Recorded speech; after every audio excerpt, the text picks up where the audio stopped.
So Bradley Smith from pole position already with 2 under his belt. What might he be able to do in this one? It is a pit stop race, however.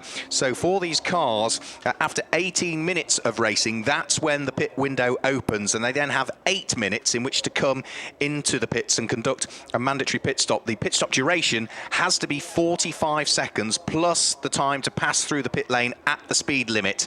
For this round, of course, there's no additional success seconds to be added because we add those at the end of this race for the next few rounds or so. So come Donington Park, we'll know who's going to have the success sessions for Spa-Francorchamps, which is where the next rounds will take place. So everybody's off scratch for this one. So everybody will remain stationary for 45 seconds, plus the time to drive through the pits. Pace car will peel its way into the pit lane. The largely black, white and red car of Bradley Smith, number 21, on pole position.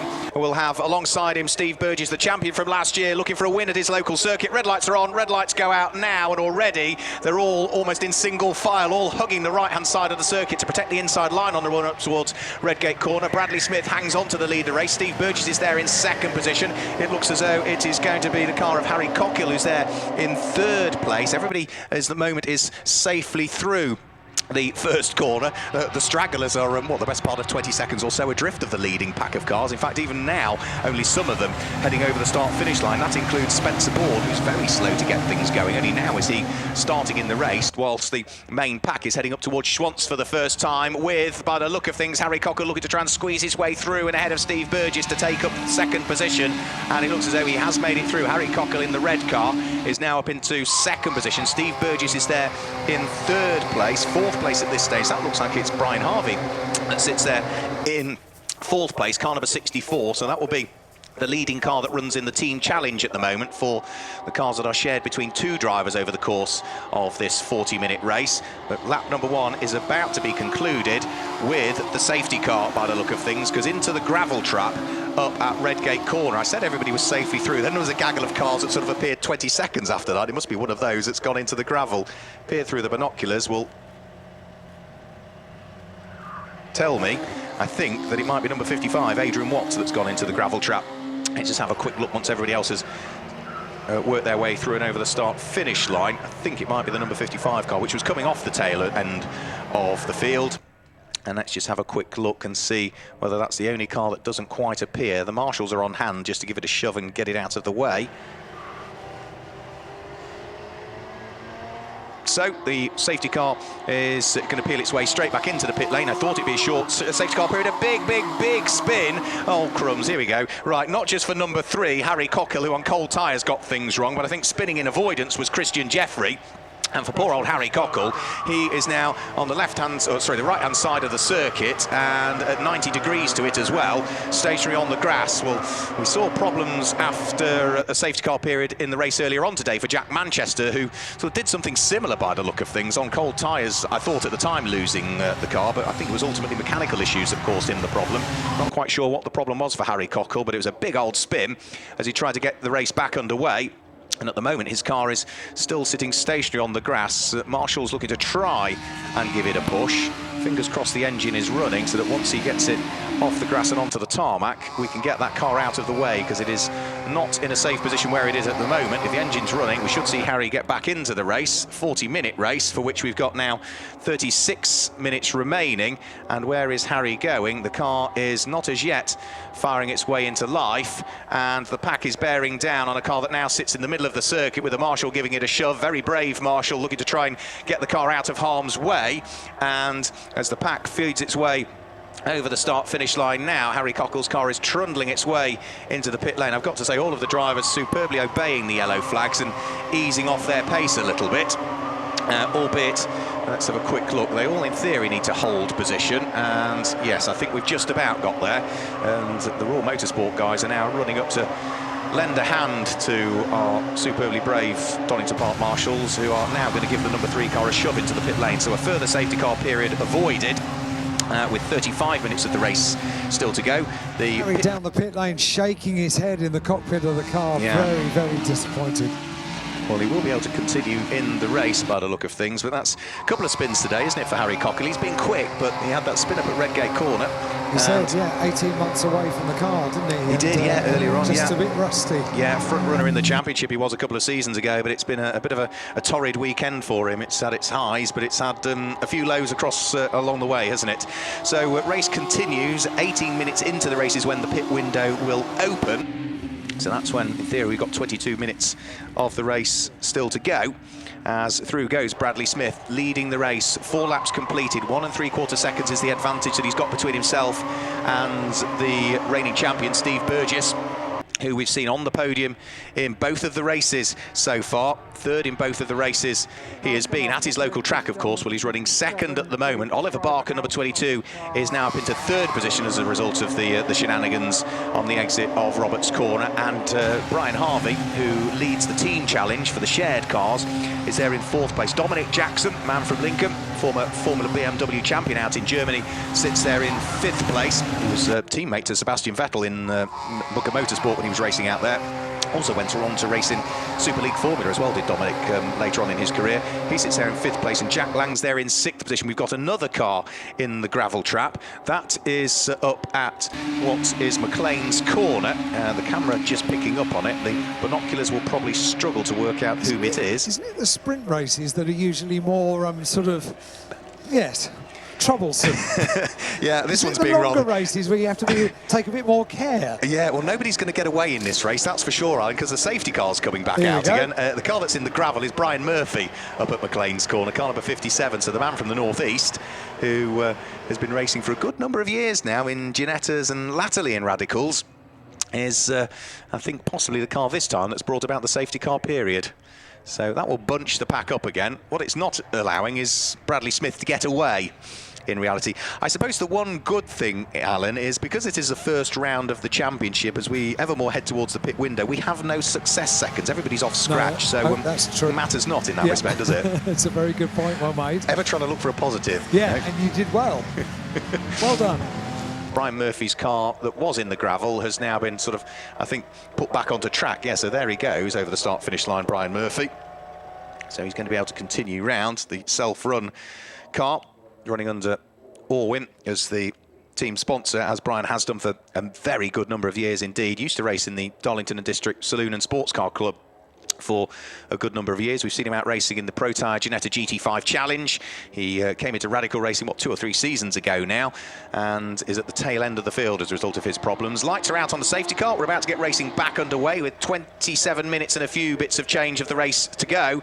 And Steve Burgess leads the race now because Bradley Smith has clearly had some issues whilst everything's been going on. He's fallen away and has sort of disappeared in reality. Not quite sure where Bradley went, but he sort of didn't come through a few laps ago, and I was wondering whether his transponder hadn't been working. Was trying to pick him up, but he's just not reappeared again. So he is possibly another car that has had the problems and may well have brought about the safety car period as well. So Steve Burgess, the reigning champion at his local track from Nottingham, leads the race at this stage. And for Oliver Barker, say graduate out of the Radical SR1 Cup, he is hounding the reigning champion heading up in towards what is Schwanzkirchen and McLean's this time through. The red car of Brian Harvey is there as well, so the top 3 just breaking away a shade from the number 4 car of Dominic Jackson, who is looking to try and make progress in this one. We've seen Dominic each race today start a little bit slowly, but as the race has worn on, he's got to grips with the car a little bit more. A new car for him, of course,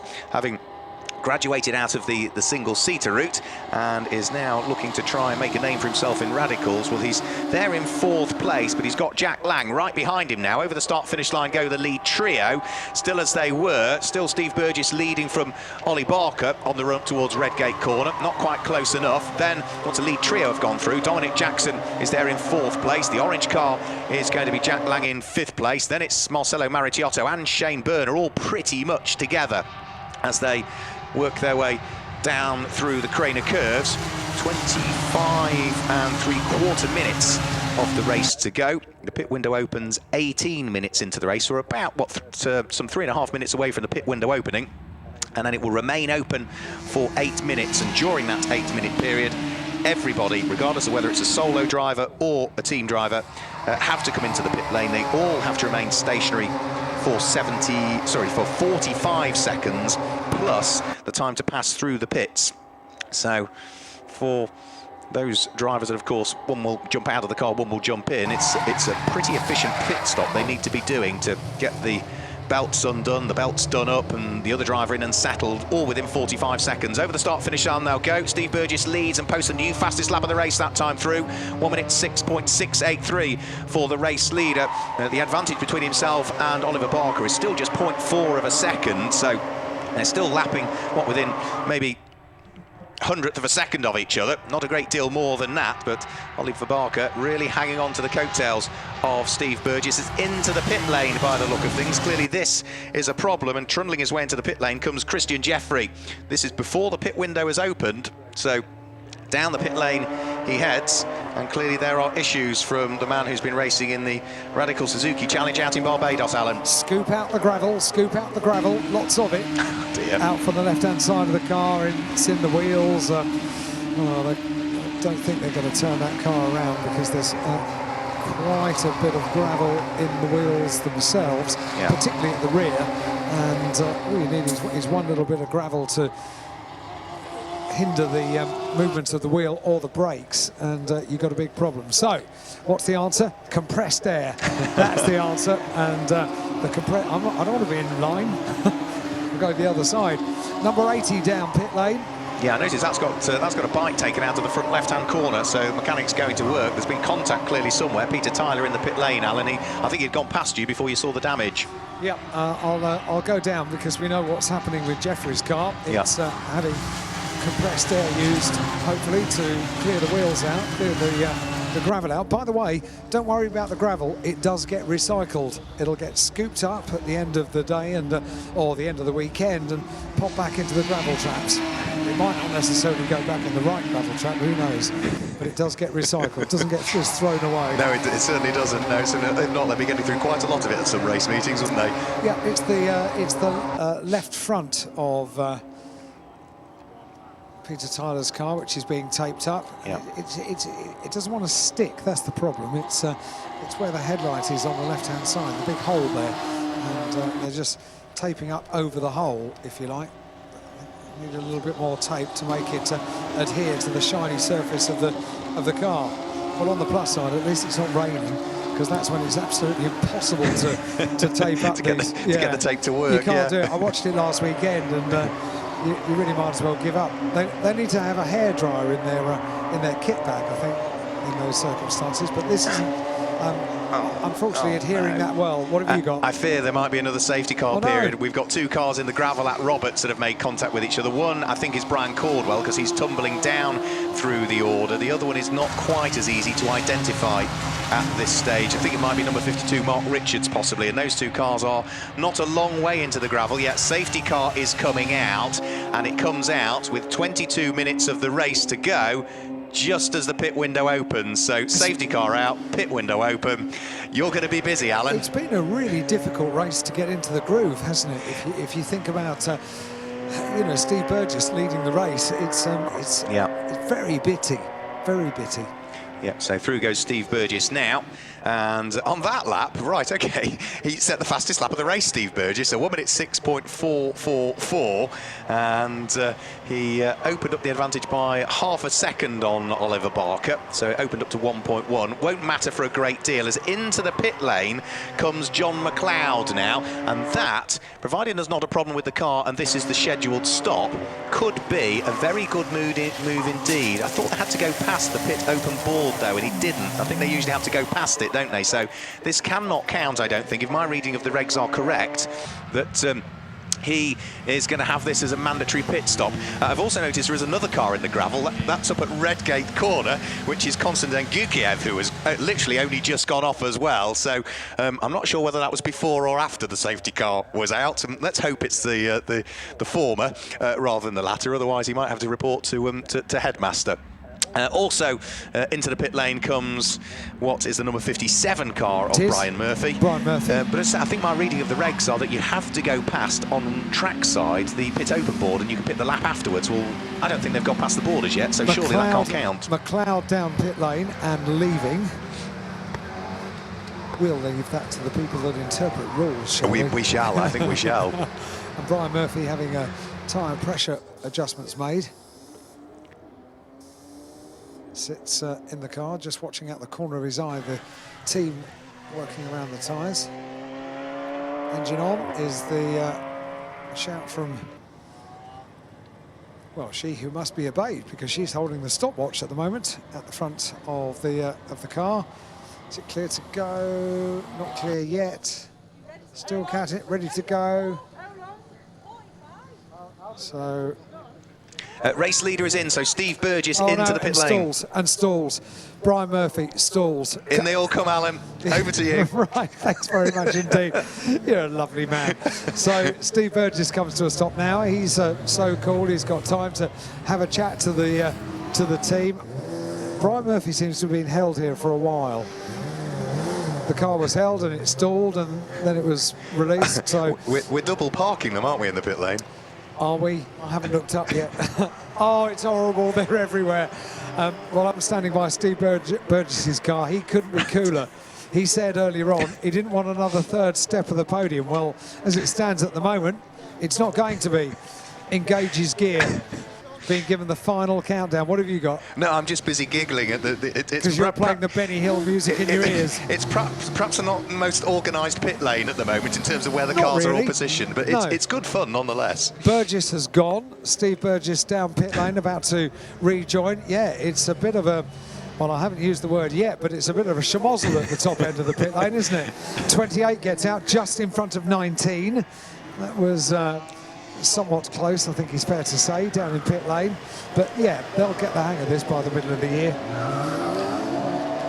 Yeah, the recovery of the cars that were in the gravel trap, well, the first of the cars, which is Mark Richards, has now been removed from the point at which came to rest. Brian Caldwell's is still sitting in the gravel at the moment, but the side load, or the JCB, for want of a better term, can only deal with one at a time, so it's got to get rid of one before it can then go back and get the other. So we're going to have at least another couple of laps behind the safety car, Alan. 18 minutes to go at this stage, and I think all but probably 2 cars have opted to pit during this safety car period. Number 5, Paul Allen, isn't in. Number 91, David Franklin, doesn't come in. Yeah, and it did lead to a very, you know what, it's a long pit lane here at Donington Park. It didn't all need to be focused on that first sort of 100 metres, if you like, of the pit lane, did it? I mean, they could spread out.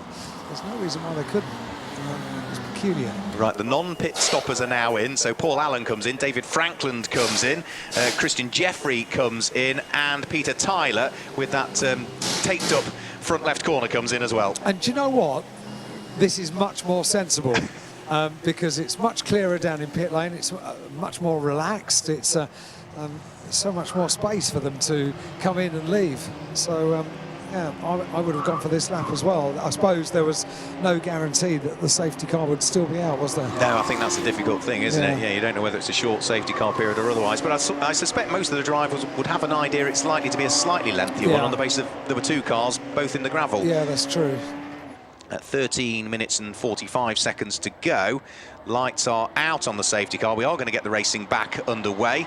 So it will be the car, not now, so it's Brian Murphy that was there. And, well, John McLeod, I don't think was well aware that he was in the lead of the race there. He didn't overtake until the start-finish line because Brian Murphy was heading into the pits. Well, others maybe had a subtly different interpretation of how you get a race back underway, because John McLeod no longer leads. Oliver Barker now leads the race. Steve Burgess is in 2nd position, and John McLeod, who arguably should have taken up the lead of the race, now finds himself down in 3rd position as a result of that restart. Tom Harvey is there in 4th place, Dominic Jackson in 5th, Jack Lang in the orange car completing the top 6, but the leading pair already looking to try and break away if they can. The largely blue car with its white flashes of Oliver Barker leads on his first weekend of racing in the Radical Challenge Championship.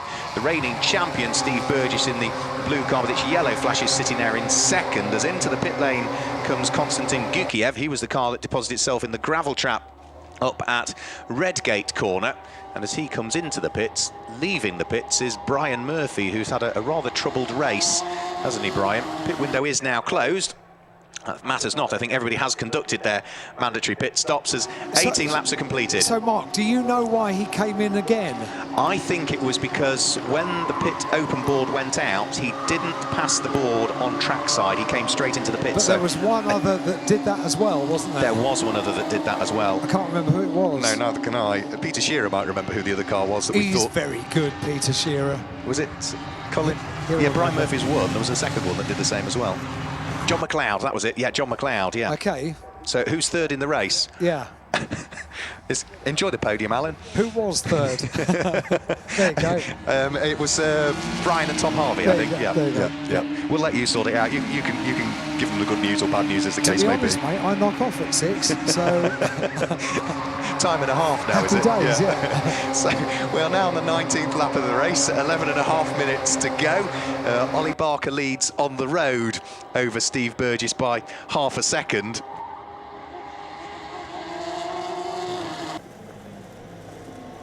Over the start-finish line they come. Nothing to choose between the leading pair. They are separated by just 0.3 of a second as they head up towards Redgate Corner. And, well, Steve Burgess just showing the nose of the car to Oliver Barker. He was never going to try one up the inside because he was just that little bit too far back. Elsewhere down through the order, though, that may not be the case. Right, what have we got here? We've got lots and lots of smoke, and I think that's rather dust more than anything up at Roberts. And I think that's because shortcutting the chicane there was probably Tom Harvey that had the gravelly moment, because he's well down through the order. In fact, not only has he now dropped out of the top half dozen, he's also lost the lead for the team challenge as well, because that is now going to have the car in 10th position, number 7, the black car, which will be driven by Rupert Svensson-Cook at this stage. So, yeah, for the number 64 car, Brian Harvey, having done the hard work in the early stages, Tom Harvey taking over the car now. That has fallen from, what was it? It was in 4th place, wasn't it? Down to 16th position as a result of a rather gravelly moment up at Roberts. The gravelly moment which thankfully was averted because the car came back out the other side. Here we come, over the start-finish line now. Steve Burgess is pressing on, it would be fair to say, looking to try and take up the lead of the race from Oliver Barker, who's hugging the right-hand side of the circuit to protect the inside line on the run up towards Redgate Corner. And has he been able to go through and take it? He heads through, yep, so Steve Burgess is through, takes up the lead of the race from Oliver Barker. Shuffle in the order. Number 1, the reigning champion, Steve Burgess, goes through to take up the lead. We have a stop-go penalty for car number 14. That is John McLeod, who runs in 3rd position, Alan, and that probably might be something to do with the timing of his pit stop. You should work in a court. You really should. You should be charging a lot of money for your advice. And no, Titch is the only commentator that's able to talk about things that are all to do with legal things. Yes, no, we won't do that. So he was in 3rd position. He will not be in 3rd position. It's a stop-go penalty, but of course he's got to drive the whole length of the pit lane at the speed limit as well. Otherwise, another penalty would be issued, which we have seen happen on occasion. So he is going to drop down to, well, I'm guessing he's going to rejoin something like outside of the top dozen, I would suggest, as a result of that. Leading pair over the start-finish line, Oliver Barker still continuing to lead. I thought Steve Burgess had been able to sneak through, but it does look as though it is still Oliver Barker that's out front and leading the race. So those two have pulled away substantively so from the car that has still got the stop-go penalty. That is being displayed with stop-go penalty, number 14, and a black flag being shown on the pit wall. So John McLeod will have, 3 laps in reality to come in and conduct that stop-go penalty. We've got 8.5 minutes of the race to go. It's been a strange old race, really, this one, to finish the day. And we've got, another car that's had a spin on the exit of Roberts. This time, and that looks like car number 55 again, possibly, which is Joe Watt that's had the spin. And is it? Yes, indeed it is. Yeah, it's Joe Watt that's had the spin this time coming out of Roberts. That's been a difficult difficult race for Adrian and Joe Watt. A couple of spins along the way. The car's already off the lead lap, and thankfully that time it was just a quick and a harmless spin through Roberts Corner, get the car in the right direction, continue on, but they're outside of the top 20 at the moment, running in 21st position. Here come the leading pair over the start-finish line.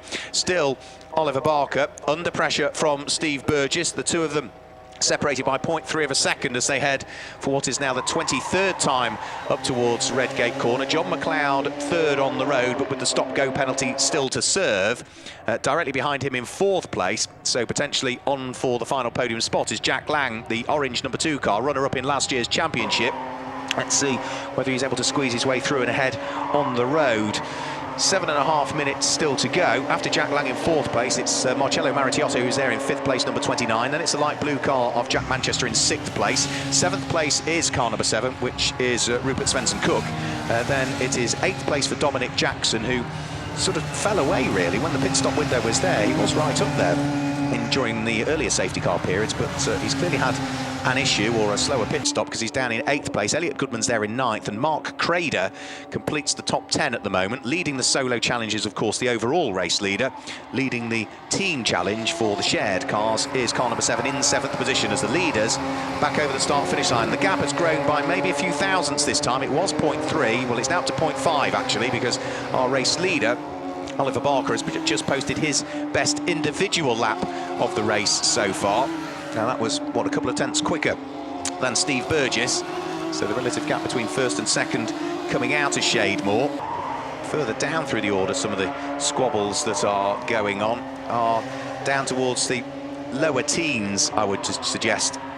Car number 64, which heads over the start-finish line now, which is Tom Harvey, has got right behind him the number 44 car, and that is the car that's going to be in the hands of James Barwell at the moment. Scott Bourne's in the mix as well, so that's 13th, 14th, 15th and 16th place if you add in Jason Redding, former Caterham racer, number 5.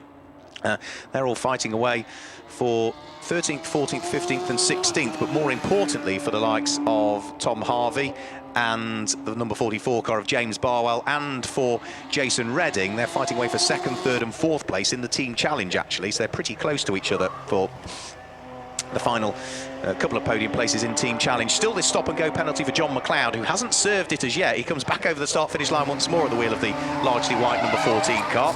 Still running 3rd on the road, 5.5 minutes to go. The leading pair, 8 seconds to the good now as they head on to lap number 25. Did you say there was being a black flag displayed? A black, yes, the stop-go penalty that's being displayed, right. Yeah, with the black flag, Alan, yeah. You don't want to ignore that for too long, really. Not for too long. I think that's probably 2 or 3 laps now. So yeah, treading the tightrope, John McLeod. Yeah, a bit. So at some point he needs to come in and serve that stop-go penalty. And I think that would probably tend to suggest that my reading of the regulations is matched by the officials downstairs, that you can, when the pit open board goes out, you must pass it at least once on the circuit side and then come into the pits. And when the pit closed board goes out, it can be hung over the pit wall, but as long as you don't pass it, you can still come into the pits. If you go past it, then you're the wrong side of the pit window. So let's have a look. Spencer Bourne has gone missing on that lap, potentially. The number 8 car, that's the black car with the purple livery to it, so he may well be dropping further down through the order. The leading pair have sort of opened up a little bit. That's largely because Oliver Barker is continuing to lap at the kind of pace he's been doing, but Steve Burgess, the champion from last year, has had a poor lap that time through, so he's fallen to over a second adrift of Oliver Barker. And such as the advantage that those two have got, Steve Burgess can sort of settle in and try and push on back onto the coattails of Oliver Barker, because he doesn't need to worry about the car that sits behind him at the moment on the road. That is still John McLeod, car number 14, that's circulating in 3rd place, but has still in reality got to come into the pits and serve this stop-go penalty at some point, and time is running out for him in which to do so, because we're now got 3.5 minutes of the race remaining. For this final race of the day. For the Radicals, it's all done and dusted today, as our race leaders should very shortly appear back into view over the start-finish line. Here he comes now, Oliver Barker completes lap number 26. Steve Burgess is right on the ragged edge each time coming out of Roberts' corner in his efforts to try and keep up with the race leader. The reason he was on the ragged edge that time was because it's a new fastest lap of the race for car number 1 in 2nd position, 1 minute 6.173. That was 0.6 of a second quicker than the race leader, so the gap that had just grown to over a second has been whittled away again by the charging Steve Burgess. John McLeod, 3rd on the road, has now got a queue of cars lining up behind him. 3rd place is John McLeod on the road, but with that time penalty to serve in the pits, the stop-go penalty. So 4th on the road should promote Jack Lang to the podium, but he's in danger of getting caught by the number 29 car of Marcello Maritiotto, who indeed now is also being caught by the light blue car number 15 of Jack Manchester, who's currently 6th on the road. So John McLeod, is he going to serve this penalty whilst the race continues, or is he going to sort of argue his case at the end of the race? We'll wait and see. 2.5 minutes to go, which means that for our race leader, Oliver Barker, who's still being hounded by Steve Burgess. They've got traffic to deal with as well as they come over the start-finish line this time through. Joe Watt will receive the blue flags. Oliver Barker can't really afford to be compromised by the slower traffic as they head up towards Redgate Corner. Is Joe Watt going to move out of the way? No is the answer. He chops right across the nose of the race leader, and will now, Oliver Barker needs to really quickly get on with the job, and Joe Watt is not at the moment getting out of the way as they head down through the Craner curves. This is compromising the race leader. It's allowing Steve Burgess to close ever more, and this could be the catalyst for a bit of change here in the race as they head through the old hairpin and then start to charge their way underneath Starkey's Bridge, uphill in towards the left-hander at Schwantz. And it is still the same order, so Oliver Barker got away with the fact that he was compromised through the traffic there. The gap between the two of them has closed up a bit, but not a great deal in reality, because Steve Burgess is in the dirty eight. A bit closer this time. He's had a good run through Coppice, Steve Burgess, so Oliver Barker has to instantly go from the left-hand side of the circuit on the exit of Coppice to the right-hand side to protect the inside line coming in towards Roberts. A minute and 20 seconds to go, so they're going to start their final lap of the race. Alan, and they're side by side in towards Roberts. Across the gravel goes Steve Burgess. He threw what he could at it and, well, just got away with it there. That was his one opportunity, Alan. It looks as though, yes, it didn't quite work, and now he's fallen away from the race leader. You're going to chip in. Well, he had to do it. Yeah, only to say, I just noticed the stop-go penalty indication on the TSL timing screen has just gone. It has, you're absolutely Disappeared, right. yeah. Right, OK. Has team manager been arguing case, or have they just decided he's going to ignore it and we'll sort it out at the end of the race? We'll wait and see. They're now on lap number 29, so we should squeeze 30 laps out of this 40-minute race, which, considering the, 3 safety car periods we've had, we've not done too bad in reality.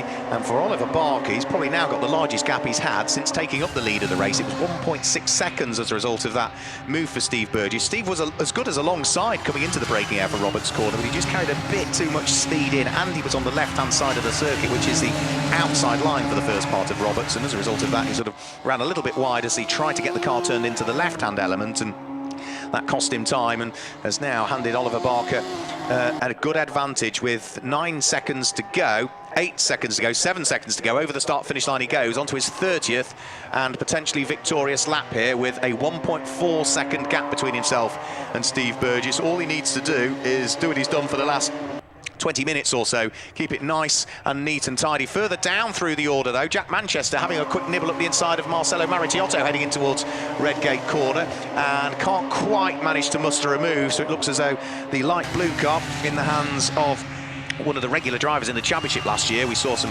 fantastic stuff from Jack Manchester, particularly Alton Park. I think he was superb at last year. He can't quite, I don't think, muster the opportunity to gain a position. Now, we've had a big mistake for somebody coming out of Roberts, who has gone onto the Grand Prix loop almost on the exit of Goddard's Corner. Where's he going to rejoin? Let's have a quick look. Here he comes now. That is the number 64 car that is just going through, which is Tom Harvey. So Tom Harvey, who had been running down towards the mid-teens, car number 64, continues. That was a big old mistake that he made there coming in towards Roberts. No such mistakes, though, for the race leader. Final checker flag of the day is going to fly. 30 laps completed. Oliver Barker claims the win from Steve Burgess by just 1.1 seconds in the end. Finishing third, in brackets on the road, close bracket, is John McLeod. We'll wait and see as to what may or may not be done with any penalties that may be applied or otherwise for him. Fourth on the road, number 2, Jack Lang. Fifth on the road, Marcelo Maricchiotto. And sixth on the road is where we see number 15, Jack Manchester. What we can say is that finishing 7th on the road, but either way, the team challenge winners in that race were Shahan Yuri and Rupert Svensson-Cook, who will finish in 7th position. 8th place, Dominic Jackson. 9th place, Elliot Goodman. And completing the top 10 was Mark Crader. 3rd place, Jack Lang onto the podium. Well done, Jack. In 2nd place, Steve Burgess onto the podium. Well done, Steve. The winner was Oliver Barker. Well done, Oliver. Congratulations. Big, big cheer from the Barker posse over there on the pit wall. He's delighted with that, and he gets a bottle of champagne as well. It's been a great day. Disappointment in the second race, so to go and finish like that in the last race is brilliant. It really was. You were having to work for that at the end, weren't you? Yeah, I feel like I've been in a good battle. A lot of fun, and yeah. It's a busy day for you, isn't it, with three races all in one day, and 3 very different races as well? Yeah, there's not much downtime. Luckily, I've had no problems with the car, so get it straight back out. But yeah, it's been a good day. Starting 9th was always difficult. I think we a few people went off the road for us to help us through the way, but no, we had a decent pit stop. We got out there, we raced hard, and getting that engine upgrade for Spa.